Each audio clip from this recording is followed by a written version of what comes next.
getting answers. From Sacramento's most watched late news. This is the CBS 13 News at 10. A 3-alarm blaze devours homes, buildings, and cars in a South Sacramento community. Arcing power lines, also a big part of the problem fighting these flames. I just didn't want my house to be next. That's for darn sure. Firefighters are still on the scene, mopping up at this hour. Good evening, I'm Shannon Bernius. I'm Sam Shane. This fire broke out at 411 Stockton Boulevard in South Sacramento today. It spread to other buildings and to cars nearby. And CBS 13's Ian Schwartz is live on the scene with a still developing story. Ian? Yeah, Sam, there's a lot of questions with this fire. How exactly did it start? Crews are still in there kind of going through the damage. There was debris, there was dry brush, and there was winds, and there was this live hissing power line that kept firefighters getting to those flames as fast as they'd like. Every so often you'd hear an explosion. A large fire that sounded like a movie set at times. Bursts of electricity from a downed power line added bright flashes to the flames. And I could see the fire, the flames were right across the alley there. And the wind pushing them right toward the home Pat Calloway's lived in since the 1940s. She ran out and turned on the sprinklers, trying to keep the fire away from her yard. I had live embers up on top of the garage. I came in the house and my hair was all full of ashes. The fire started around 6, spreading to 2 homes and the back of this auto shop. Come back home, take a shower, and take a look on the TV. That's when shop owner David Dow saw his place was on fire. He says luckily it was mainly junk cars. The main problem with this fire was access. And again, even though we have a lot of personnel, getting the personnel in place is a big problem, and also the power lines that we have down are a problem. The power company eventually killed the juice to those popping power lines, letting crews get closer to put out the last few burning cars. Pat says she's glad firefighters moved fast and were ready to defend her home she surely thought was next. They might not work all the time, but when they work, they really work hard. Now, fire crews say they're not sure if a transient started the fire. They're going to go through the damage and try to figure out exactly what happened. As far as the owners of those homes, they said immediately they couldn't find the owner, possibly transients living inside, and we've covered stories like that before. That never leads to good things. Yeah, we've heard that narrative before, as you mentioned, Ian. Thank you very much for that. Parents are worried about a possible flea infestation tonight at one of Sacramento's most popular parks. Made sure that I shook everything off because I was still finding fleas on him. She says she found dozens of fleas on her nephew after a trip to McKinley Park. CBS 13's Nick Janes is live there, getting answers from the city about what has and hasn't been done in a story you'll see only here on CBS 13. Yeah, guys, the city is still trying to decide whether or not to bring out pest control to one of Sacramento's premier parks. Tonight, several parents tell us their kids are coming home with bug bites. Let's put these on. Little Benjamin's dad, Mark, and some cookies, says his 20-month-old has bite marks from his last trip to McKinley Park. One there, there's a couple. Benjamin's Aunt Michelle took him to the toddler playground Wednesday. We're on TV! After just half an hour, she was horrified to find he was crawling with what appeared to be fleas, more than she could count. I saw one and I saw 2 and then it just got too many. And I lifted up his shirt eventually and there were like loads. Now we'll tell everyone else so that at least we can be aware of it.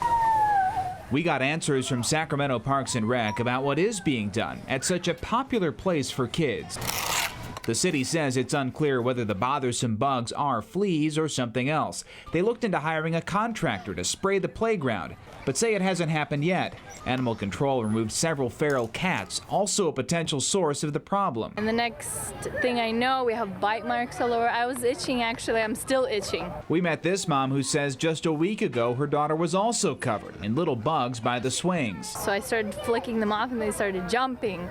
And I started freaking out. And it was just after that interview I noticed I had a visitor. Well, it doesn't want to move.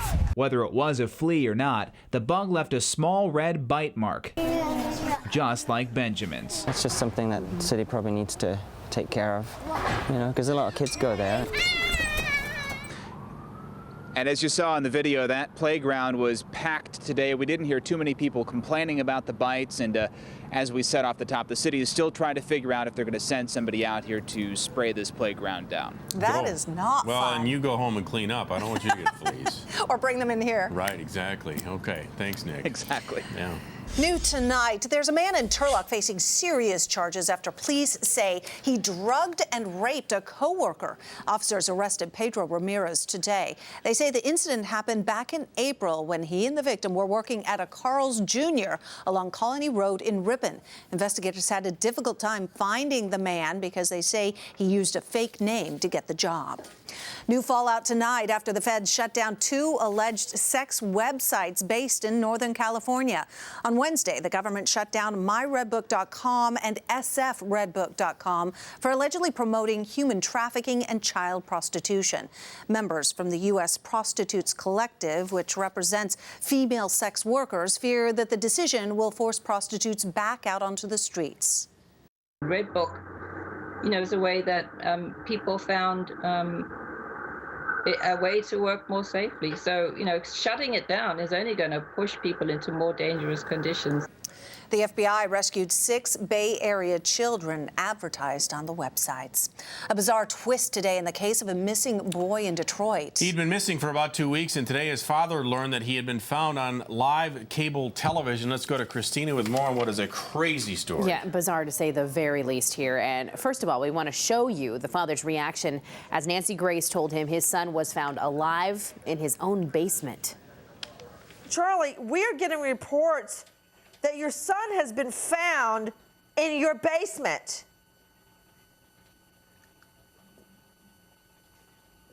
Sir? Mr. Bothell, are you? What? Yeah, we are getting reports that your son has been found alive in your basement. What? So his son, 12-year-old Charlie, was last seen on June 14th. After an extensive search, he was found today, hiding behind a makeshift barricade in his father's basement. The boy is now with his mother. Family members say they think the boy may have used a makeshift hallway to come and go between buildings while he was missing.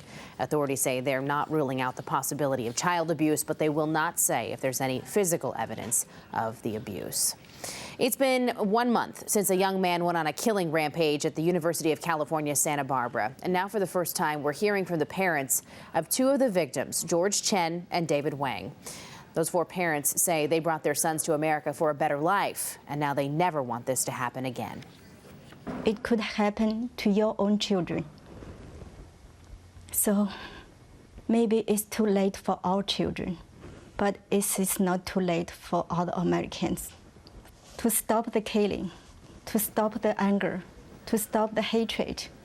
That shooter killed 6 people before taking his own life. The Bryan Stow case is now in the hands of a jury in Los Angeles. Stow's family is suing the LA Dodgers and former owner Frank McCourt over his brutal beating back on the opening day of June 2011. Now, they say the team failed to keep fans safe. In today's closing arguments, Stow's attorney asked for $37 million in actual damages and suggested doubling it to account for pain and suffering. The defense argued that jurors should not award any damages. The Sacramento Rivercats were shining in the spotlight tonight in front of a nationwide audience. In fact, for the first time ever, a regular season Rivercats game was on national TV. CBS 13's Tony Lopez had a front row seat to the sold-out game, and he's live at Raley Field. This had all the ingredients for a perfect night of baseball, a nice breeze, a sold-out crowd, 2 first-place teams, and a national TV audience.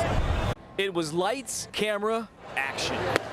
And it was all right on target for a nationally televised Rivercats game. These guys had tremendous control early. CBS Sports Network announcers calling the play-by-play called Raley Field one of the most impressive minor league ballparks they've seen. The backdrop, the playing surface, the press box, it all comes together. It's really impressive. The sellout crowd arrived early and they were camera ready. It's great for minor league baseball and it's great for the Rivercats. It's good exposure for the whole sport. A lot of fans, a lot of crowd. There'll be a lot of noise tonight. Players were pumped too. Take it from former major leaguer turned announcer Doug Flynn. Minor league baseball is a stepping stone for these kids that still have a dream of getting there and staying there. Getting there is sometimes kind of easy, but staying there is very tough. No, this wasn't just any other game. From a bases-loaded clearing double to Mayor Kevin Johnson's first pitch, the River Cats made their pitch on this night to the nation, why their home is one of the best.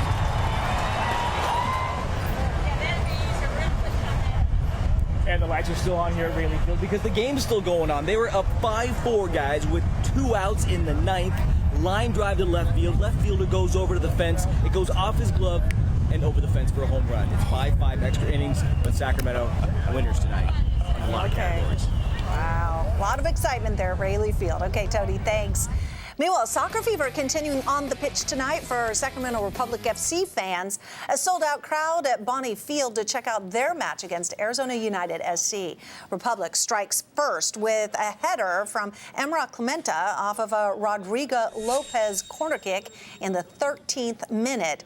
It's Clementa's first goal of the season as Republic go on to the win 1-0. All right, nice going Republic. Well, today the Sacramento Kings took a shooting guard from the University of Michigan with the 8th pick in the NBA draft. Here it is. Select Nick Stauskas. That's right. His name is Nick Stauskas. He averaged 17.5 points per game last season with the Michigan Wolverines. The guard is considered one of the top shooters in this year's draft. You know, a lot of strong players on the team, and I know they kind of struggled shooting the basketball in the past. So, you know, immediately I think I can be a guy that comes in and, you know, helps stretch the floor and knock down shots for them. So I'm excited to do that. This is the second year in a row the Kings have selected a shooting guard in the draft. Last year they picked Ben McLemore. And he's a snazzy dresser.